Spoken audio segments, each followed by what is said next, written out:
திருச்சிற்றம்பலம்.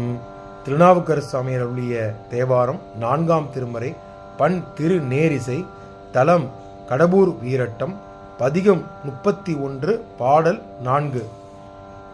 பெரும்புலர் காலை மூழ்கி பித்தர்க்கு பித்தராகி, பெரும்புலர் காலை மூழ்கி பித்தர்க்கு பக்தராகி, அரும்பொடு மலர்கள் கொண்டு அங்கு ஆர்வத்தை உள்ளே வைத்து, பெரும்புலர் காலை மூழ்கி பித்தர்க்கு பக்தராகி, அரும்பொடு மலர்கள் கொண்டு அங்கு ஆர்வத்தை உள்ளே வைத்து, விரும்பி நல் விளக்கு தூபம்,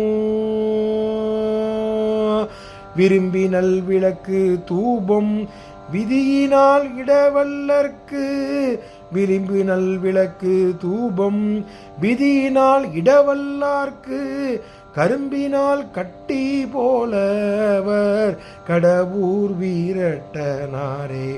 விரும்பி நல் விளக்கு தூபம் விதியினால் இடவல்லார்க்கு, கரும்பினல் கட்டி போல்வர் கடம்பூர் வீரட்டனாரே, கடம்பூர் வீரட்டனாரே. திருச்சிற்றம்பலம். திருச்சிற்றம்பலம். இந்த 4ஆம் பாடல் விளக்கத்தை பார்த்து விடலாம். இந்த 4ஆம் பாடல்ல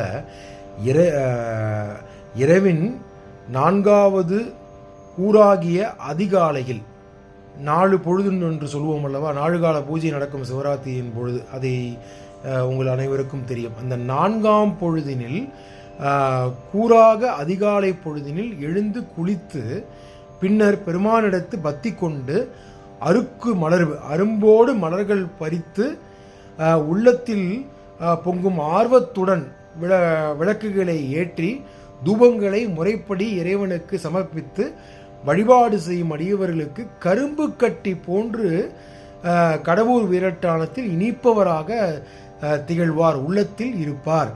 அதாவது நம் காலை பொழுதில் சூரியன் உதிக்கும் பொழுது, உதிப்பதற்கு முன்பாக எழுந்து இறைவனை மனதில் தியானித்து குளித்து மலர்கள் கொய்து, அரும்போடு மலர்கள் கொய்து தூபம் காட்டி பாட்டு பாடி இறைவனை அவ்வாறு துதித்தோம் என்றால், நாம் கரும்பு கட்டி எவ்வாறு இனிக்கும் அல்லவா, அந்த மாதிரி நம் மனதில் இனிப்பவராக கடம்பூர் வீரட்டானத்து இறைவன் நம் மனதில் குடிகொள்வார் என்று கூடி இந்த பாடலை முடிக்கின்றார் அப்பர் சுவாமிகள். திருச்சிற்றம்பலம்.